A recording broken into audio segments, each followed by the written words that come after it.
Tahu nggak sih, ada seorang ratu Inggris yang dinikahkan pada waktu usianya baru 6 tahun. Namanya Isabella dari Valois, putri Raja Prancis Charles ke-6 yang dikenal sebagai Raja Gila.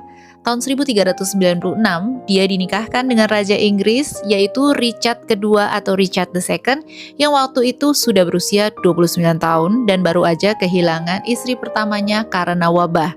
Tujuan pernikahan ini jelas ya, bukan karena cinta, tapi murni politik untuk memperkuat perdamaian di antara dua negara lewat gencatan senjata selama 28 tahun.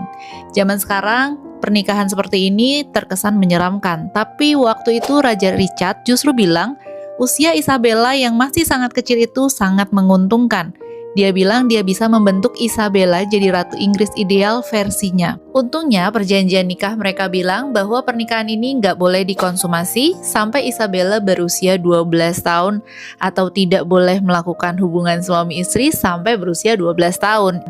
Jadi bahkan pada abad ke-14 aja hal ini juga dibatasi atau punya batasan ya. Isabella diboyong ke Inggris dengan mas kawin besar dan trousseau berisi mainan boneka. Dia dinobatkan jadi ratu di usia 7 tahun dan tinggal di Castle Windsor. Katanya sih hubungan mereka cukup bersahabat. Tapi hidup Isabella berubah drastis waktu Richard digulingkan oleh Henry Bolingbroke yang kemudian naik tahta menjadi Raja Henry keempat. Richard dipenjara dan wafat pada tahun 1400. Kemungkinan dia dibiarkan kelaparan di Castle Pontefract.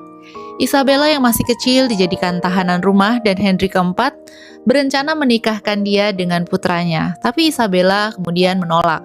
Dia tetap setia pada suaminya yang sudah meninggal, meski mereka bahkan belum pernah hidup sebagai pasangan beneran.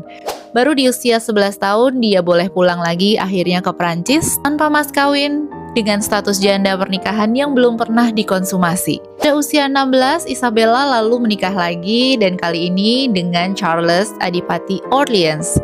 Tapi nasib tragis masih mengikutinya karena 2 tahun kemudian dia sendiri yang meninggal saat melahirkan. Suami keduanya lalu ditawan oleh Inggris setelah perang Agincourt dan ditahan selama 24 tahun. Yang paling ironis adalah dia sempat dipenjara di Castle Pontefract, tempat suami pertama Isabella, Richard II, meninggal. Sejak umur 6 tahun sampai akhirnya dia meninggal di usia 19 tahun, kisah Isabella dari Valois ini menurut aku benar-benar tragis. What do you think guys?